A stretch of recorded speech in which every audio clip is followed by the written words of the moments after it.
Hey friends, it's Len here from 1A Auto. Today we've got a Gen 1 Ford Focus in here and we wanted to go over some of the top problems that we've found with it. Let's get started.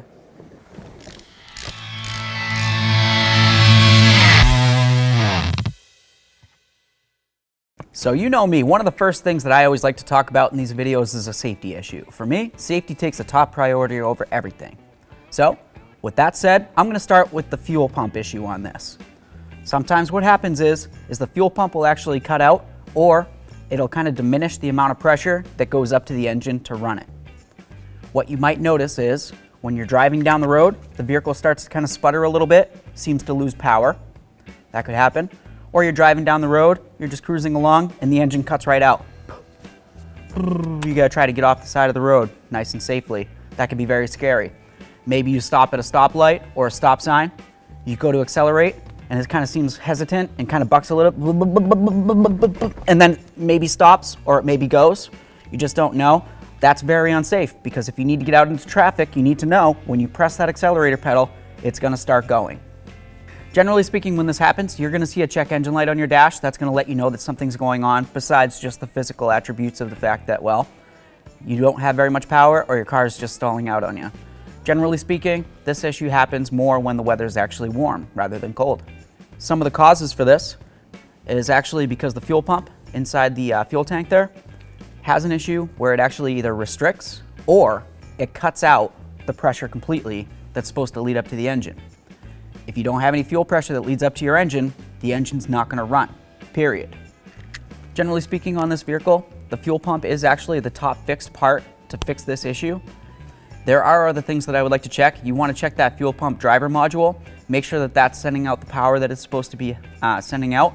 That's going to tell the fuel pump it's time to go or it's not time to go. Another thing that you'd want to check, the connector that actually connects into where the fuel pump is, where it's supposed to get its electrical current. A lot of times that'll actually go bad. If you were to pull it apart and take a peek inside, you would see where the connector is. It either looks burnt or maybe even corroded, but generally speaking, it's gonna look burnt. It's gonna look black, and maybe even the plastic's gonna look a little funky. If that's an issue, of course, more than likely you're gonna have to replace the fuel pump because if that connector is no good, it probably messed up the connector on the fuel pump as well, and you would have to rewire in a new harness that goes to the pump. So like I said, the most common fix for this issue is actually replacing the fuel pump, and you can find that at 1aauto.com. The next thing that I want to talk to you about is located right under the hood over here. If you look right down along the side, you can see a motor mount. There's going to be multiple on this vehicle. Generally speaking, for some reason on these vehicles, they like to go bad very often. When they do go bad, what you're going to notice is a lot of vibration inside the cabin of the vehicle, especially at higher RPMs. You might also notice a banging feeling. Maybe when you shift from park to reverse, you're still on the brake, you feel a boom, right, when it kicks in. Maybe when you go from reverse to drive and you go to step on that gas, you feel a boom. Well, what's that boom? It's going to be the engine shifting back and forth, just rocking around however it wants to, because the rubber part of these mounts dries out, it gets cracked and brittle. Once it gets cracked, of course, it gets weak and it can kind of flex around. I mean, obviously you wouldn't be able to do it with your hands, but with the power of the engines on these, it gets a little bit of flex. The more flex it gets, the more the engine moves around, the more vibration and noise you're going to get. So generally speaking, to test these motor mounts, it's technically a two-person job. You can do it with one person, but if you have an extra person, it's great. You're gonna do it with two people. You're gonna have one person inside of the vehicle, right here, and they're gonna be the brake and gas guy. The other person outside of the vehicle is gonna be looking at that engine to see how much it rocks, in which direction it rocks. If it rocks a lot forward, if it rocks a lot backwards, you're gonna wanna check that. Make sure that they're paying attention to just how much it rocks. If it moves a little bit, it's bound to happen. The engine's rubber mounted. If it moves a lot of it, that is no good. The way we're going to test it is just like this. I've got 1 foot on the brake and it's going to have 1 foot on the gas. I'm going to do brake right now, start the vehicle. I'm going to go ahead and put it in reverse. My foot's still on the brake as hard as I can. I'm going to try to rev it up a little bit. We're going to watch that engine, see if it rocks around too much. If it doesn't, I'm going to keep continuing holding the brake. I'm going to put it in drive, rev it up again. I'm going to see how much that engine moves. If it moves too much, we know we need to replace those mounts. Let's give it a try. Foot on the brake, nothing on the accelerator. Start the car, put it in reverse, give it a couple revs. Okay, let's go drive.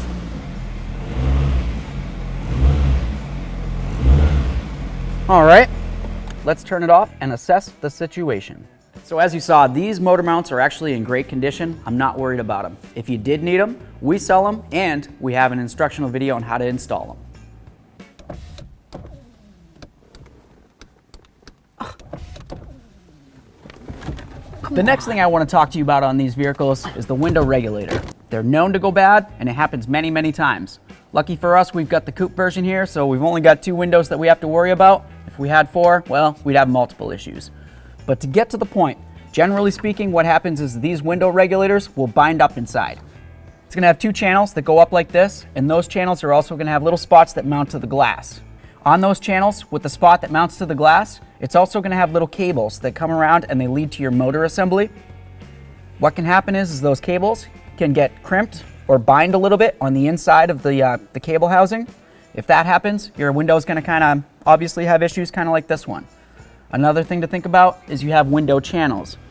The area where the window goes up and down inside the door panel, it's not just here, it's actually behind this panel as well. If that's kinked or it's misaligned, the window's going to have a hard time going up. Obviously, it'll be a little bit easier coming down because, well, gravity works. Now the fixes for this, pretty basic. You go ahead and take off this door panel right here. You can take a peek inside and look at that window regulator.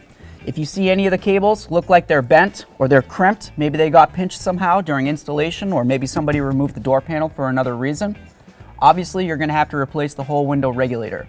If you find that these channels are clogged up, well, you could probably try to clean them. You could also check the channels on the window regulator where the cables and the little doohickeys that hold the window run. If those are gunked up with debris or anything like that, that could cause binding. If all those look good, you don't see any physical issues, you test the motor works fine, but for some reason the window still just doesn't want to go up and down, I would just go ahead and replace that window regulator, which is available at 1aauto.com.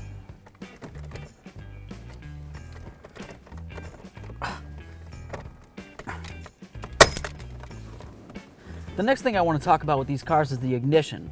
A lot of times what you'll find is that the key just gets jammed up and either it doesn't go in or it won't come out or it won't turn once it does one of those things.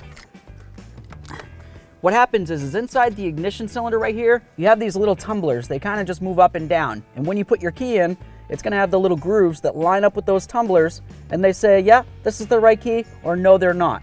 Well, what happens is those tumblers, one day they just decide that they want to fall. So then you try to put the key in, you're bonking up against that first tumbler, maybe it moves out of the way, but the second one could be damaged as well.